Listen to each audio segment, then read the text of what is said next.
Bakusan, ayo makan mimpiku. Bakusan, ayo makan mimpiku. Bakusan, ayo makan mimpiku. Anak-anak yang mengalami mimpi buruk disuruh bangun dan mengulang kalimat ini 3 kali. Pada pergantian abad ke-20, anak-anak di Jepang biasa tidur dengan jimat baku di samping tempat tidur mereka.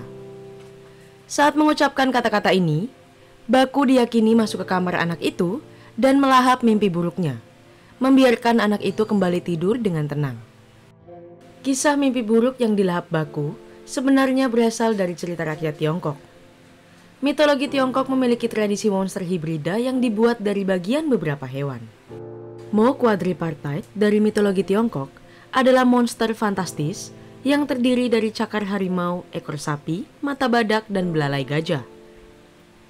Seorang penyair sekitar abad ke-9 masa dinasti Tang Kekaisaran Tiongkok bernama Pai atau Po Cui mempopulerkan gagasan bahwa gambar binatang hibrida yang memiliki potongan bentuk tubuh berbeda-beda ini dapat menangkal penyakit dan kejahatan. Baru kemudian antara abad ke-14 dan ke-15, makhluk mitologi itu muncul dalam hikayat Jepang pada periode Muromachi. Cerita mitologi baku semakin berkembang. Baku Jepang dijiwai dengan kemampuan untuk menangkis mimpi buruk. Sementara di Tiongkok, Mo dikaitkan dengan kekuatan magis melawan pengaruh jahat dan sial. Baku dianggap sebagai makhluk spiritual, ia memiliki penampilan chimera. Binatang mitologis yang terdiri dari berbagai bagian dari hewan lain.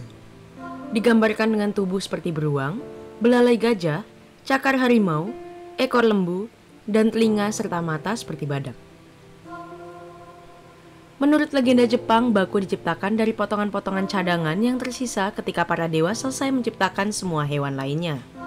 Chimera adalah suatu makhluk mitologi yang terdiri dari berbagai anggota badan hewan yang berbeda-beda. Dalam ilustrasi Jepang di tahun 1791, baku diilustrasikan pada ukiran kuil dalam cetakan balok kayu Jepang era klasik pra-Meiji dengan kepala, gading, dan belalai gajah, dan cakar harimau. Seni patung Netsuke, yaitu seni patung yang dikembangkan di Jepang selama lebih dari 300 tahun, menggambarkan baku yang berjongkok. Gambaran baku ini diciptakan seniman periode Edo, Kekaisaran Jepang bernama Sadatake.